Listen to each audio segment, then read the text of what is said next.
Hello, everyone.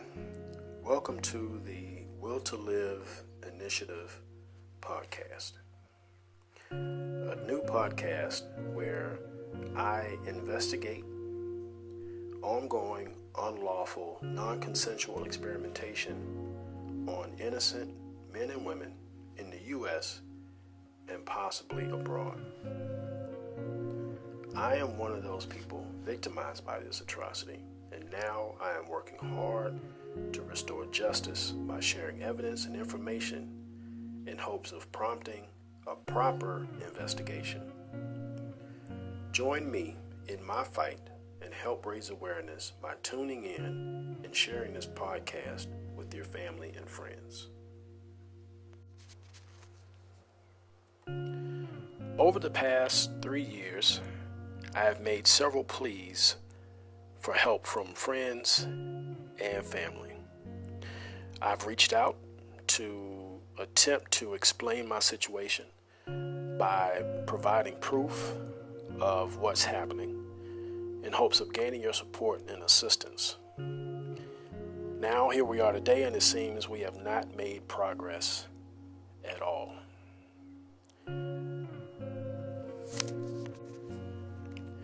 I have tried many times to talk with those closest to me about these experiments.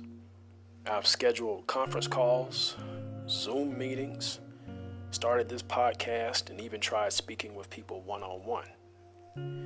Everyone, with the exception of 2 people, has joined those calls at least once. Even after me extending several invites, and those who have joined, while I do appreciate your time, the calls are inconsistent. I've created an online petition with information and videos about the experiments and my experiences. I've asked people to share these, even read them, but little to no response and few signatures. I've sent video files, audio files, articles for people to read and watch and, gain some understanding. But you don't watch them.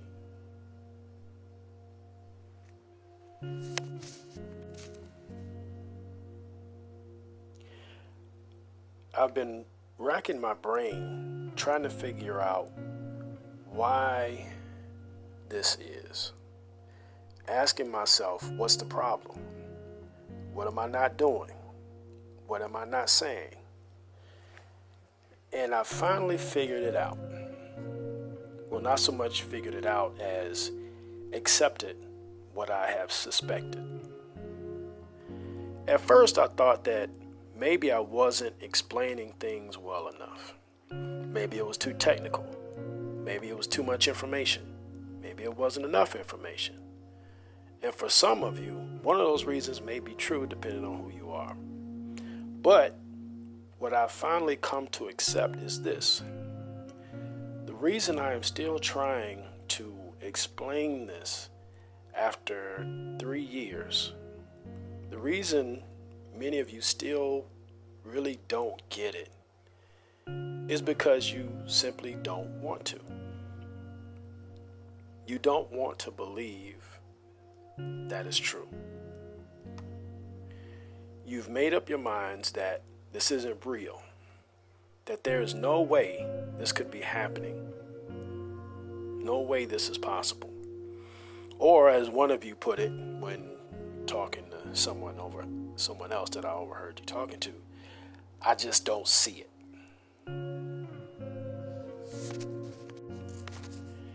Now, how do I know you don't want to understand? It's simple.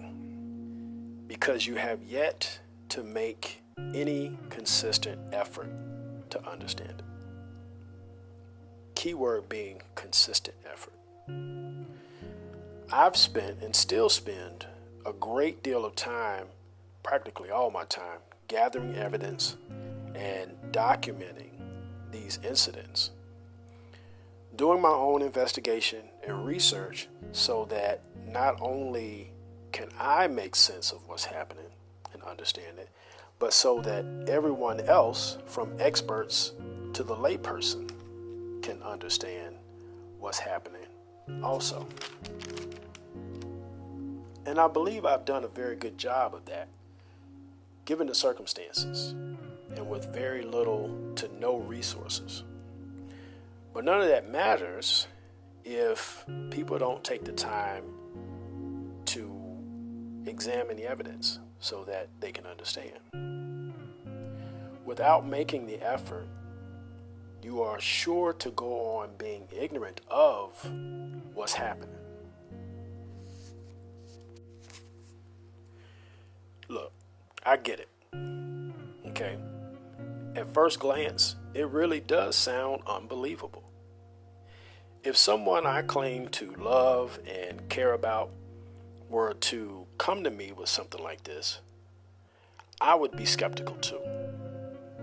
But knowing me, I would at the very least try to understand. I would ask the important questions, hear what they have to say, view whatever evidence they say that they have, even if just out of curiosity.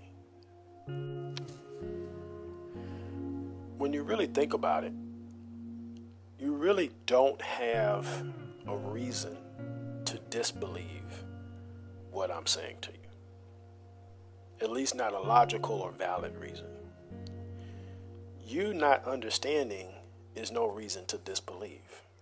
You, quote unquote, not seeing anything is no reason to disbelieve. What do you expect to see? What are you looking for? Are you familiar with directed energy weapon systems? Do you understand what they do and how they work? Are you familiar with operational psychology, also known as PSYOPs? Do you understand how these things work? How organized psychological tactics are used? Do you understand electromagnetic waves and frequencies? Do you know how to detect and identify them? Because if you don't understand or even have basic knowledge of these things, then how can you know when or if they are or are not being used to harm someone? Now, I have done my due diligence and understand how this all works. And I can answer most questions regarding the technology and tactics used in this experiment. Enough to help you understand the basics of what's happening. Right now, I don't have any experts to corroborate my findings. There are different sources I can cite to help you understand some basic technological and tactical principles, but really no one expert who has reviewed my evidence and can agree with me. I have found no expert that I can, consult. And even if I did, how would you know that he or she is telling you the truth? Do you believe the expert just because he or she says they are an expert? Do you trust their word because of their credentials? Do you have faith in them?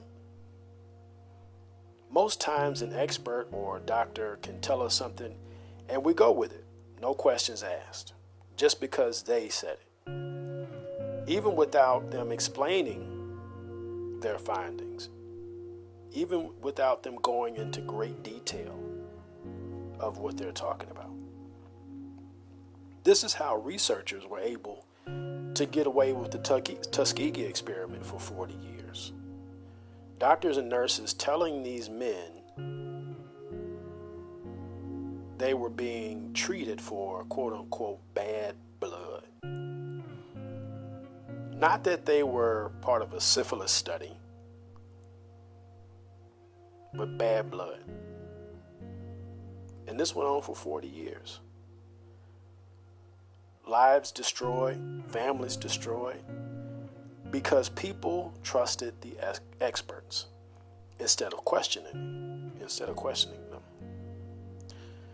There are plenty of other examples, and we'll touch on those another time. I just want you to understand that while having an expert would be helpful, it's not 100% necessary right now. Besides, what better expert than the victim? You won't find anyone who can give you a better description and analysis of this situation than me. And that's not to be arrogant, but that's just because I know what I know.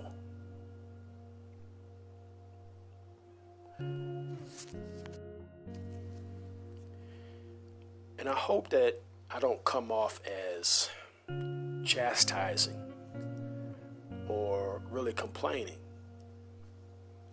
But this is more an expression of my disappointment and just wanting to help you all to understand what I'm thinking and how I'm feeling in hopes of, getting you to see the other side of it. The main thing I ask of you, my family and my friends, and the reason for this video is to ask for one thing. Have a little faith in me and make the effort to understand.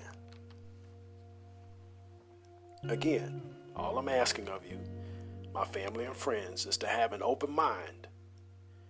Look at the evidence and make the effort to see and understand what's happening. It's okay to have doubts. Just give me the benefit of those doubts. Have faith in me. Trust me. Even though you might be afraid of possible retaliation, that somehow you too might be targeted, afraid of how it would look to support someone who others might be against or who others don't believe. And those are valid fears. But with courage, we can overcome those fears together. We can overcome and expose this unlawful program, but we must do it together. I need your help. Because history will remember and honor those of us who rose to the occasion, and it will vilify those who cowered and folded. Think of this as a trial, court proceedings, and you are the jury. The evidence must be presented in an organized fashion, explaining each piece of the puzzle to help you see the big picture. Now, this thing has a lot of moving parts, and it's going to take more than a short conversation or two here and there to explain, which is why I'm making the effort to present the evidence and explain it. But I need you to participate and play a part as well. And the part I need you to play is to think. The current culture has spoiled people with easy answers and quick sound bites, and that's how people learn half-truths. Depending on the media, to spoon-feed info to them. This particular situation calls for more effort to understand. Once you understand, once you get it, then you can't help but be moved to act. You can't help but to stand up and say, enough. This must be stopped. There must be justice.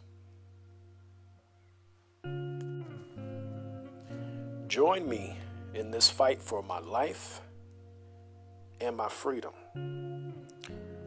If you care anything about me, our friendship, our family name, our relationship, then you will make the effort to understand, have faith in me, and work with me. Now, I will start hosting the calls again, and would also like to start some live streams. But the way these social media platforms are set up, you need a certain number of followers in order to use those live features. But whatever the case, please tune in, ask questions, share, and invite your friends. And of course, you can always call me. I won't give up. I won't stop until you and everyone else understands and sees that this is a very real human rights violation that affects not only me, but others across the country. That's all for this episode. Be sure to sign the petition at change.org/will-to-live. That's WILLTOLIVE. Also, join me on Twitter and Instagram. The username for both is will-to-live-US, as in Sam. And stay tuned for the next episode of the Will to Live podcast. Thanks for listening.